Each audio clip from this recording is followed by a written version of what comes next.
Hello children and parents, we're going to make bread.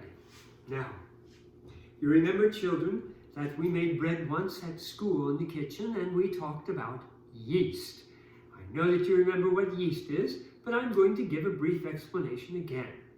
Yeast is that thing that you can find in the air as well as in your refrigerator. The kind you find in your refrigerator or on the shelves at the supermarket are that kind of little dried pellets that you put into a bowl with a little bit of water, a little bit of sweet and flour, and the yeast grows and expands, gets bigger. Well, I'm going to use a different kind of yeast here because it's a yeast that I have had for many, many years. I made it a long time ago and I still have it today. It's this lovely looking stuff here. Yes, that's my yeast. It takes a bit longer than the dried pellets of yeast or the cake of yeast that you can buy at the supermarket, but it gives a wonderful flavor to the bread, so that's what we're going to do here in this lesson. At home, tomorrow morning, it will be the next day when we come to the next part of this lesson, you can take the dried yeast and put it in, and I'll show you how to do that too. But I have to do this now because it takes all night long for this yeast to wake up and to start growing.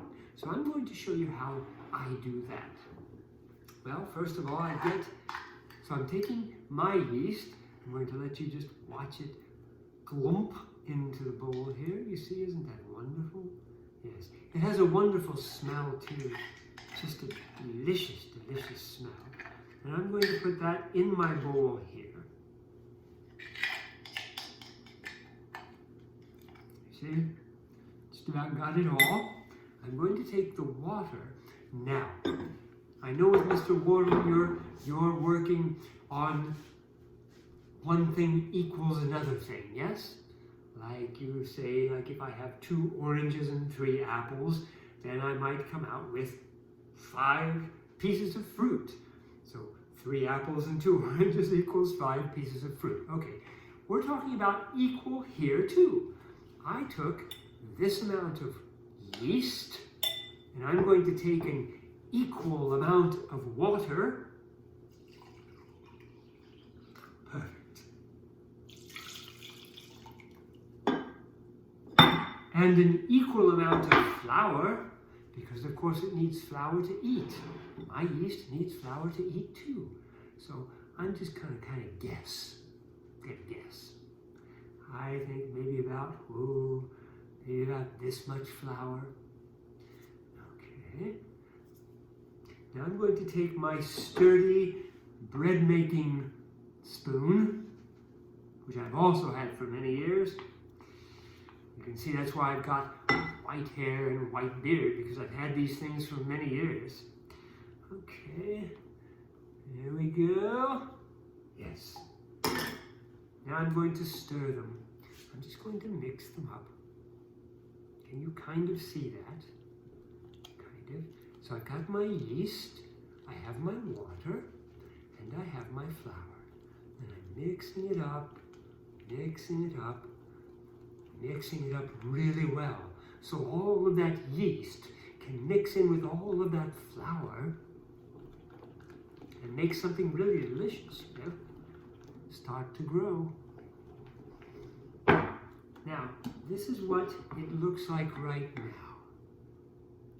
I want it a little bit thicker because it's going to sit all night long. So I'm going to put in the rest of this flour that I brought over with me. I'm going to stir that in too. You see? By the way, this flour that I'm using is rye flour. Rye flour is a wonderful flour to use for your sourdough yeast. I'm going to mix this up.